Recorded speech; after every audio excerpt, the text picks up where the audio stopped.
Well, hey everybody, this is Chris DiFurio with Keys to the Shop. Welcome to another edition of Shift Break.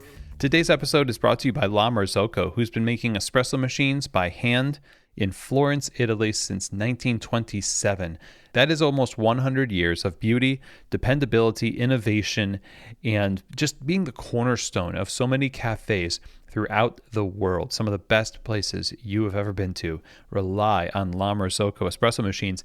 Innovation like the KB90 espresso machine with the straight-in locking portafilters for ergonomics, scales in the drip tray for accuracy of your extractions, as well as the auto flush feature in the group heads is a testimony to this kind of a customer-focused company like La Marzocco.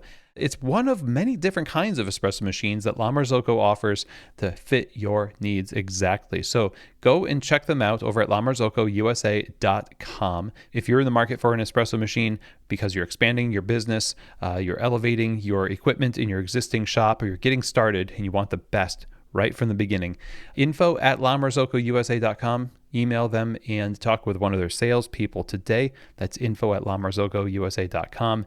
Wonderful people, awesome espresso machines. Check them out again, lamarzocco.usa.com. Today's episode is also brought to you by Espressly. Espressly creates custom branded mobile apps for independent coffee retailers like yourself. Their app integrates perfectly with Square and offers a centralized loyalty program for each coffee shop. Your customers earn and redeem points either in the mobile app or in person. This drives repeat orders from customers as they're encouraged to earn points, of course, and this is fully customizable in Square for how points are earned and redeemed. And Espressly does not charge a separate fee for having loyalty on in the app. This is a wonderful service, and that custom branded element makes you the focus of when your customer wants that mobile order coffee. So you're not just another dot on the map with Espressly. Have a conversation with them and get started on your custom branded mobile app today with Espressly over at espressly.co.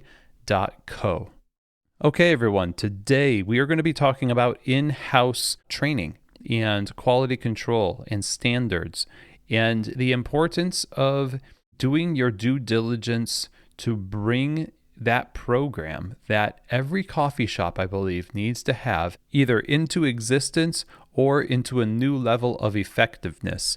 Now, one of the things that I see all the time is when we worry about people's past experiences in hiring, we say, well, I don't want them to import bad habits.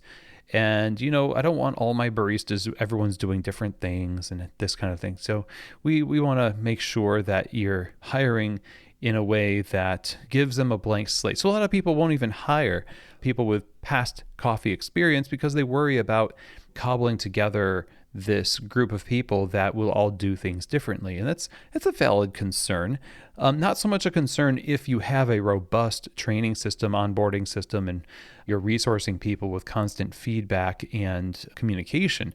That environment is going to bring the talent developed in good experience that your staff have, hopefully, because sheer experience alone is not actually an asset unless it was good experience, okay? And that'll bring it in line. But the other thing that I see, besides this fear that operators have, is a permissiveness for they themselves to also introduce confusion into the ranks by cobbling together elements of good ideas from around the industry into a big soup in the mix of how we do things in the cafe. And it's not unified under one particular banner. And one of the things that happens is because we look at the landscape of our coffee shops, we say, I hear customers say, I like it when this person's working, or you make the best cappuccinos, and I know that these people are not up to snuff. And so what I'm going to do, I'm going to send all my baristas to a school. I'm going to send all my baristas to do a class. Now, this is fine to do, but the spirit in which it's done is almost a 100% predictor of how it's going to be either applied or wasted. If you are doing this Hail Mary thing where you're going to send your staff out there and that's going to shape them up, essentially like, what was that, Maury Povich, Scared Straight, you're going to send them and they're going to talk to real prisoners and that'll shape them up, or that's actually more accurate than I wanted it to be. But, or we can think of it as boot camp or something like that. And I've attached that name to try to be cute or whatever to my barista trainings. If we just want to send them away so that they'll come back ship shape, and then we will judge the effectiveness of that program by whether or not that transformation has taken place outside of our walls, then you have got another thing coming. You will be disappointed. But the kicker is you'll never know that it was because you were kind of barking up the wrong tree here. These kinds of trainings, when you go to a barista school, you go to a class, even at a great place like Coffee Fest, even if you have someone like myself come to your coffee shop and do training, which I do, and it's fun. I don't think that that's entirely the answer. It cannot be anything more than a starting point or supplemental to an existing quality control program and training program that you have to focus your efforts on creating for your business. Now, you can use different information from the SCA, from Coffee Fest, from Keys to the Shop podcast, and other resources from Scott Rayo's books, etc. And you can use it to build and bulk that program, but it has to be something that is built for you by you, or it is you inviting people to help you build it so that it will be custom for the needs of your business.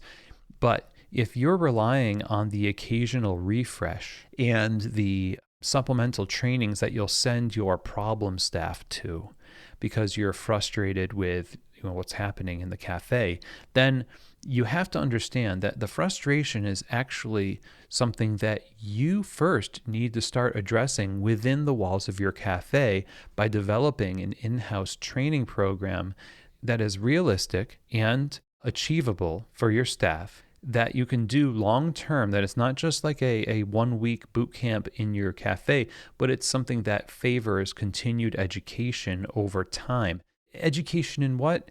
Education in the things that your cafe staff does every single day. How good are people at making cappuccinos? How good are they at making skim milk, sugar-free vanilla lattes? How good are they at doing dishes? This is the school. Any barista school that you go to out there, or any training that happens outside of your cafe, is just a pale comparison and a composite meant to simulate what might be happening in your bar. That's why they're set up like coffee shops, like coffee bars. You have a coffee bar. What we're actually making a false equivalency of is that we can only train when we are 100% focused with no customers in the cafe, or we have a lab setting. Now, you don't need a lab setting for this. You just need planned presence. You need to have an agenda and an intention that your trainer or yourself as a trainer does when you're working with people to bring them through in a planful, intentional way to a new level of competency and understanding and skill. You have these folks in your cafe working every day. You have all the equipment, and it's the perfect setup because it's your setup. You need to develop in-house quality control and training systems before you start thinking about supplemental education and mistaking that for primary education.